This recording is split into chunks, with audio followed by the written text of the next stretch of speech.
ನಮ್ಮನೆ ಯುವರಾಣಿ, ಹೇ ನಮ್ಮನೆ ಯುವರಾಣಿ. ಈಗ ಎರಡನೇ ಹೆಜ್ಜೆ ಇಡಪ್ಪ.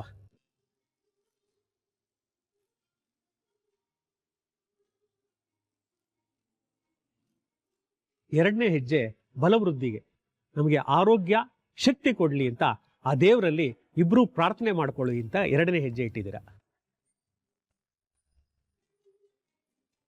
ಜೀವನವೆಲ್ಲ ಸುಖಮಯವಾಗಿರ್ಲಿ ಅಂತ ಒಬ್ರಿಗೊಬ್ರು ಪ್ರಮಾಣ ಮಾಡ್ತೀರಿ. ಈಗ ಮೂರನೇ ಹೆಜ್ಜೆ ಇಡಪ್ಪ.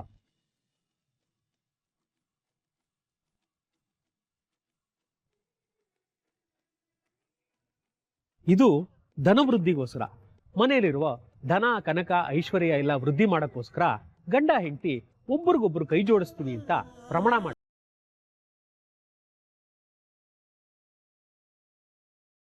ನಾಲ್ಕನೇ ಹೆಜ್ಜೆ ಗೌರವ ವೃದ್ಧಿ. ಗಂಡ ಹೆಂಡತಿ ಇಬ್ರು ಗೌರವದಿಂದ ಒಬ್ರನ್ನೊಬ್ರು ನೋಡ್ಕೋತೀವಿ ಅಂತ ಪ್ರಮಾಣ ಮಾಡ್ತಾ ಇದ್ದೀರಿ.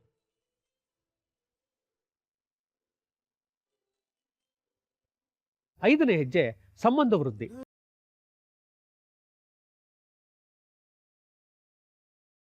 ನಾವು ಚೆನ್ನಾಗಿರೋಣ, ನಮ್ಮ ಸುತ್ತಮುತ್ತ ಇರೋರ್ನು ಚೆನ್ನಾಗಿಡೋಣ, ಇತರರಿಗೂ ಒಳ್ಳೇದಾಗ್ಲಿ ಅಂತ ಕಟಿಬದ್ಧರಾಗೋಣ. ಆರನೇ ಹೆಜ್ಜೆ ಇಡ್ಲಿ.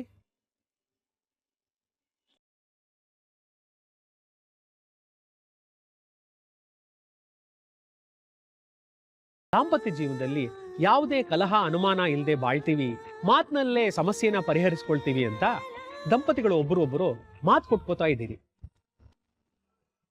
ಏಳನೇ ಹೆಜ್ಜೆ ವಂಶಾಭಿವೃದ್ಧಿಗೆ.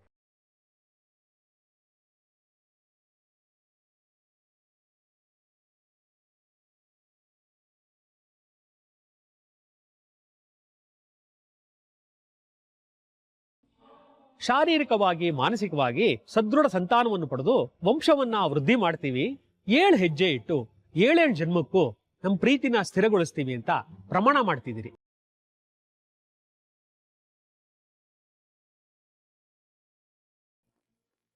ಅನ್ನಿ, ಸಪ್ತಪದಿ ಅಂದ್ರೆ ಇಷ್ಟೆಲ್ಲ ಇರುತ್ತಾನೋ? ನಾನೇನೋ ಬರೀ 7 ಸ್ಟೆಪ್ ಹಂಗೆ ಹಾಕೊಂಡು ಹೋಗೋದು ಅನ್ಕೊಂಡೆ. ಅದೇನು ಡ್ಯಾನ್ಸ್ ಸ್ಟೆಪ್ಪೇನೆ ಹಾಕೋದಕ್ಕೆ? ಮದ್ವೆ ಅದು ಎಲ್ಲ ಸಂಪ್ರದಾಯ ಬದ್ಧವಾಗಿ ಆಗ್ಬೇಕು. ಮದ್ವೆ ಅಂದ್ರೆ ಬೇಕಾದಾಗ ಜೊತೆಲಿದ್ದು ಬೇಡ ಅಂದಾಗ ಮುರ್ಕೊಳ್ಳೋ ಸಂಬಂಧ ಅಲ್ಲ.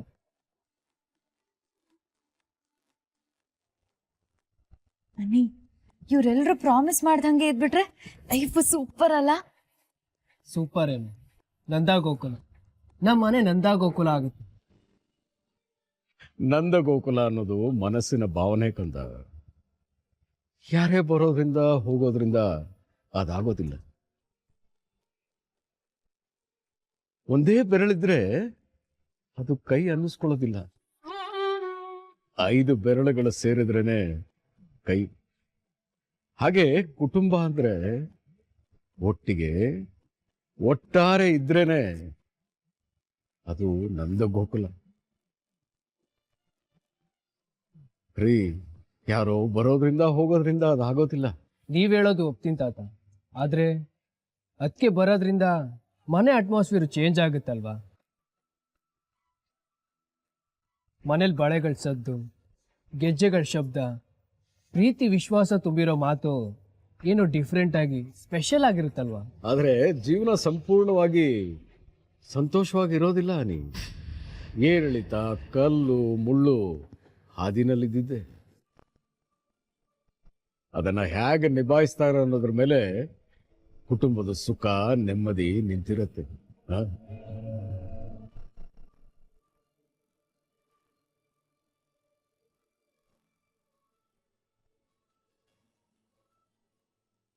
ಅಯ್ಯೋ, ಅಲ್ಲಿ ಹುಡುಗಿ ಒಪ್ಸೋ ಶಾಸ್ತ್ರ ನಡೀತಿದೆ. ನಾವೆಲ್ಲರೂ ಹೀಗೆ ನಿಂತ್ಕೊಂಡು ಇಲ್ಲಿ ಮಾತಾಡೋದಕ್ಕಾಗಲ್ಲ. ಬೇಗ ಬನ್ನಿ ಬನ್ನಿ.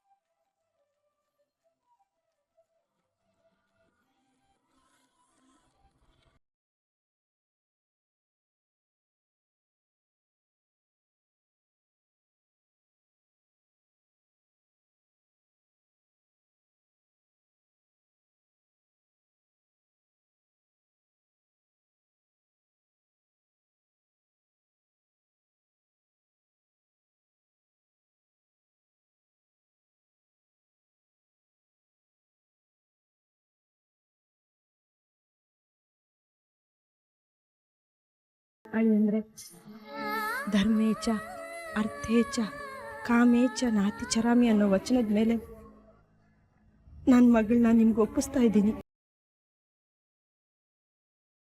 ಇನ್ಮುಂದೆ ಇವಳು ನಿಮ್ಮ ಸ್ವತ್ತು. ಕಷ್ಟ ಸುಖ ನೋವು ನಲಿವು ದುಃಖ ನಗು ಎಲ್ಲದರಲ್ಲೂ ಸಮಪಾಲು ಪಡೀರಿ. ನನ್ನ ಮಗಳನ್ನ ಗಿಣಿ ಹಾಕಿ ಸಾಕಿದ್ದೀನಿ, ಚೆನ್ನಾಗಿ ನೋಡ್ಕೊಳ್ಳಿ ಅಳಿಯಂದ್ರೆ. ನನ್ನ ಮಗಳ ಕಣ್ಣಲ್ಲಿ ನೀರು ಬರೆದಿರೋಗಿ ನೋಡ್ಕೊಳ್ಳಿ ಅಳಿಯಂದ್ರೆ.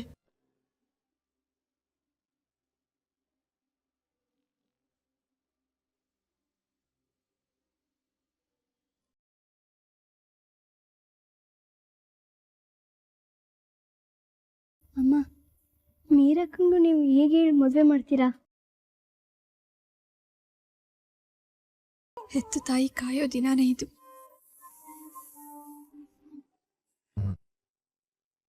ನೀವೇನು ಚಿಂತೆ ಮಾಡಬೇಡಿ. ನಿಮ್ಮ ಮಗಳ ಜೀವನದಲ್ಲಿ ಬರೀ ಸುಖ ಸಂತೋಷ ಮಾತ್ರ ತುಂಬಿರುತ್ತೆ.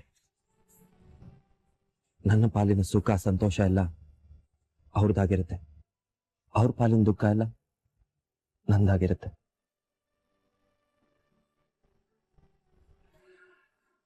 ನಿಮ್ಮ ಮಗಳನ್ನ ಕಣ್ಣಿನ ರೆಪ್ಪೆ ಹಾಗೆ ನೋಡ್ಕೋತೀನಿ.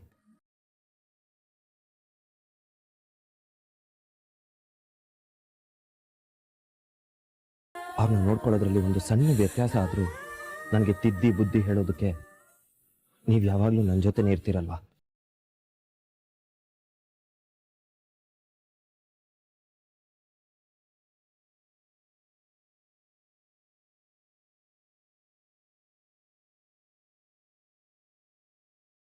ನಾನು ಮೊದಲನೇ ಹೆಜ್ಜೆ ಇಟ್ಟಾಗಲೇ ಅಹಲ್ಯ ಅವ್ರಿಗೆ ಮಾತು ಕೊಟ್ಟಿದ್ದೀನಿ. ಅವ್ರನ್ನ ಅವ್ರ ಕುಟುಂಬದ ಜವಾಬ್ದಾರಿನ ಹೊರ್ತೀನಿ ಅಂತ ಹೇಳಿದ್ದೀನಿ. ಇನ್ಮೇಲೆ ನಿಮ್ಮೆಲ್ಲರೂ ಜವಾಬ್ದಾರಿ ನಮ್ದು. ನೀವೆಲ್ಲರೂ ನಮ್ಮ ಮನೆಗೆ ಬರ್ತಿದ್ದೀರಿ. ಅಯ್ಯೋ ಅಳಿಯಂದ್ರೆ, ಅವತ್ತೇನೋ ನೀವು ಮಾತಿಗೆ ಹೇಳಿದ್ರಿಂತ ನಾವೆಲ್ಲರೂ ಅಲ್ಲೇ ಬಂದಿರಕ್ಕಾಗತ್ತಾ? ನಾನು ಯಾವುದನ್ನು ಮಾತು ಕೇಳಲ್ಲಮ್ಮ. ಮನಸ್ಸಲ್ಲಿರೋದನ್ನ ಆಗ್ಬೇಕಾಗಿರೋದನ್ನೇ ಹೇಳ್ತೀನಿ. ನಾನು ಅಹಲ್ಯ ಅವ್ರನ್ನ ಮಾತ್ರ ಮನೆಗೆ ಕರ್ಕೊಂಡು ಹೋಗ್ತಿಲ್ಲ, ನಿಮ್ಮೆಲ್ಲರೂ ಕರ್ಕೊಂಡು ಹೋಗ್ತಿದ್ದೀನಿ. ನೀವೆಲ್ಲರೂ ಬರ್ತಿದ್ದೀರಾ.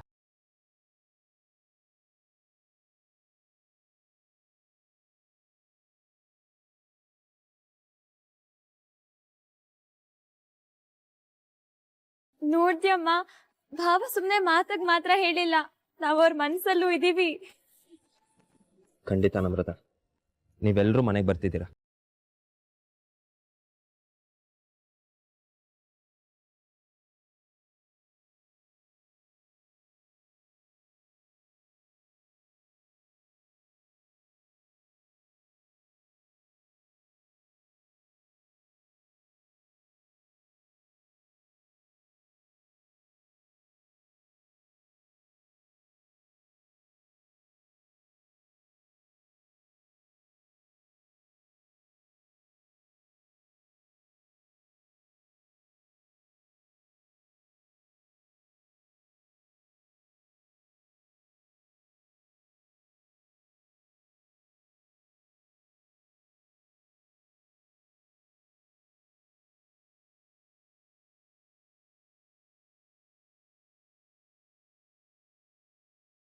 ಏನೇ ಆದ್ರೂ ಈ ಸಿನಿಮಾ ಹಾಡಂತೂ ಬಿಡಲ್ಲ ಅಲ್ವಾ ನೀನು?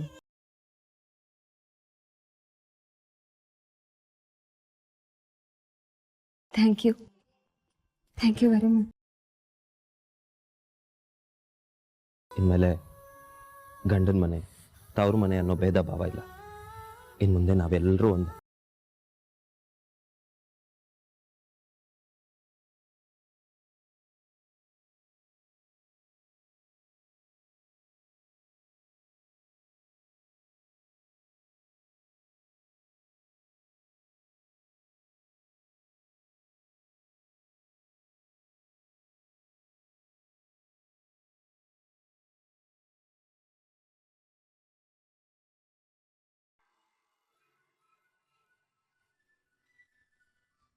ತಾತ, ಮದ್ವೆ ಎಷ್ಟು ಸಖತ್ತಾಗೈತಲ್ಲ. ಅಯ್ಯೋ ಪುಟಿ, ಏನು ಹೇಳ್ತೀಯ? ಏನೇನೋ ತಿರುಗಳು, ಎಷ್ಟೆಷ್ಟೋ ಶಾಖಗಳು. ಈ ರೀತಿನೂ ಮದುವೆ ಆಗತ್ತೆ ಅಂತ ನನ್ನ ಇಷ್ಟು ವರ್ಷದ ಅನುಭವದಲ್ಲಿ ನನ್ಗೆ ಈಗ್ಲೇ ಗೊತ್ತಾಗಿದ್ದು ಪುಟಿ. ಅಲ್ವಾ ತಾತ, ಈ ಮದ್ವೆ ಒಂಥರ ಥ್ರಿಲ್ಲರ್ ಸಸ್ಪೆನ್ಸ್ ಮೂವಿ ತರ ಇತ್ತು. ಮದ್ವೆ ನಡೆಯುತ್ತೋ ಇಲ್ವೋ ಅನ್ನೋ ಟೆನ್ಷನ್ ಅಲ್ಲಿ ಇತ್ತು. ಸದ್ಯ ದೇವ್ರ ದಯೆಯಿಂದ ಈ ಮದ್ವೆ ಆಯ್ತು. ಇನ್ನೊಂದು ಏನು ಪ್ರಾಬ್ಲಮ್ಸ್ ಇರಲ್ಲ, ಏನು ತೊಂದರೆಗಳಿರಲ್ಲ. ತೊಂದರೆ ಇಲ್ದೆ ಜೀವನ ಯಾರೇ ಪುಟಿ. ಸುಖ ಏನು ಅಂತ ತಿಳಿಬೇಕು ಅಂದ್ರೆ ಕಷ್ಟ ಏನು ಅಂತ ಗೊತ್ತಾಗ್ಬೇಕು. ಯಾಕೆ ತಾತ ನೆಗೆಟಿವ್ ಆಗಿ ಮಾತಾಡ್ತಿದ್ದೀರಾ? ನೋ, ರಿಯಾಲಿಟಿ, ವಾಸ್ತವತೆನ ಹೇಳ್ತಾ ಇದ್ದೀನಿ.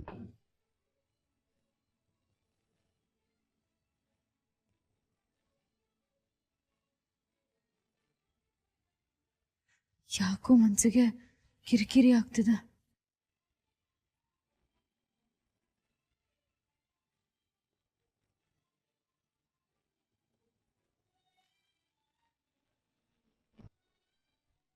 ತಾತ, ಈ ಬೆರಳಲ್ಲಿ ಒಂದೆರಡು ಮುಟ್ಟಿ. ಯಾಕಮ್ಮ ಮತ್ತೆ ಬೆರಳು ಕುಮಾರ ಭವಿಷ್ಯ ಪ್ರಾರಂಭ ಆಯ್ತಾ? ಎಲ್ಲ ಸರಿ ಹೋಯ್ತಲ್ಲ, ಮತ್ತಿನ್ನೇನ್ ಡೌಟ್ ನಿನಗೆ? ಎಲ್ಲ ಸರಿ ಇದೆ ತಾತ, ಆದ್ರೆ ಕ್ಯೂರಿಯಾಸಿಟಿಗಷ್ಟೇ. ಹ್ಮ್. ಹ್ಮ್, ಹ್ಮ್, ಹ್ಮ್.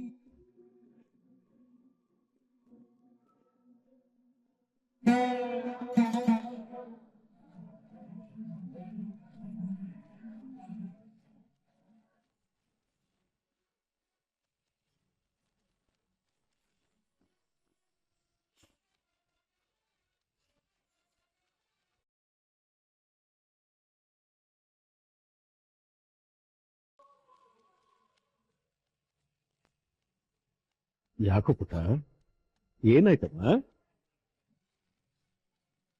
ಇವಳಿಗೇನಾಯ್ತಾತ? ಊಟ ಜಾಸ್ತಿ ಆಯ್ತಾ ಹೇಗೆ? ಈ ಕೂತಿದ್ದಾಳೆ. ಏನೋ ಗೊತ್ತಿಲ್ಲ. ಬೆರಳು ಕುಮಾರ ಭವಿಷ್ಯ ಕೇಳಿದ್ಲು, ಬೆರಳು ಮುಟ್ಟಿದೆ, ಆಮೇಲೆ ಕೂತ್ಕೊಂಡಿದ್ದೆ. ಏನಾಯ್ತೆ? ನೀನ್ ಬೆರಳು ಕುಮಾರ ಏನ್ ಹೇಳ್ದ? ಏನಾದ್ರೂ ಮತ್ತೆ ಎಡವಟ? ಹೌದು ಕಣೋ, ಎಲ್ಲಾನು ಸರಿ ಇದೆ, ಆದ್ರೆ ನೋ, ಆದ್ರೂ ಹೋದ್ರು ಬಿದ್ರು ಎದ್ರು ಅಂತ ಏನೇನೋ ಹೇಳ್ಬೇಡ. ನಮ್ಗೆ ಹೇಗ್ ಬೇಕೋ ಹಾಗೆ ಆಗಿದೆ. ಇನ್ಮೇಲೆ ಇಷ್ಟೇ, ಎಲ್ಲ ಚೆನ್ನಾಗಾಗತ್ತೆ. ಆದ್ರೂ ಅನ್ನಿ, ನನ್ ಬೆರಳು ಕುಮಾರ ಯಾವತ್ತೂ ಸುಳ್ಳು ಹೇಳಿಲ್ಲ ಕಣೋ, ಅದ್ ನಿನ್ಗೂ ಗೊತ್ತಲ್ವಾ? ಯಾವತ್ತೂ ಹೇಳಿಲ್ಲ, ಆದ್ರೆ ಈಗೆಲ್ಲ ಹೇಳೋದಕ್ಕೆ ಶುರು ಮಾಡಿದ್ದಾನೆ. ನೋಡು, ಮತ್ತೆ ತಲೆ ಕೆಟ್ಟಿರೋ ಥರ ಮಾತಾಡ್ಬೇಡ. ಎಲ್ಲ ಸರಿ ಹೋಯ್ತು ತಾನೆ? ಎಲ್ಲ ಸರಿ ಹೋಗಿದೆ ಅಂತ ನಿನ್ಗೂ ಕಾಣಿಸ್ತಾ ಇದೆ ತಾನೆ? ಮತ್ತೇನೇ ನಿನ್ಗೋಣ? ನಿಜ ಕಣೋ, ನಂಗೂ ಇತ್ತೀಚೆಗೆ ಎಲ್ಲ ರಾಂಗ್ ಇಂಟ್ಯೂಷನ್ಸೇ ಆಗ್ತಿದೆ. ಅದೇನೋ ಗೊತ್ತಿಲ್ಲ, ನಾನು ಅನ್ಕೊಂಡಿದ್ದೆಲ್ಲ ಉಲ್ಟಾ ಆಗ್ತಿದೆ. ಒಂದು ನನಗ್ ತಲೆ ಕೆಟ್ಟಿರ್ಬೇಕು, ಅಥವಾ ಬೆರಳು ಕುಮಾರಂಗ್ ತಲೆ ಕೆಟ್ಟಿರ್ಬೇಕು. ಯಾವಾಗ್ಲೂ ಏನಾದ್ರೂ ಒಂದು ಎಡವಟ್ಟು ಹೇಳ್ತಿರ್ತಾನೆ. ಇವಾಗ ಸರಿಯಾಗಿ ಅರ್ಥ ಮಾಡ್ಕೊಂಡೆ. ಡೋಂಟ್ ವರಿ, ಇನ್ ಮುಂದೆ ನೀ ಹೇಳ್ದಾಗೆ ನಮ್ಮ ಸಂಸಾರ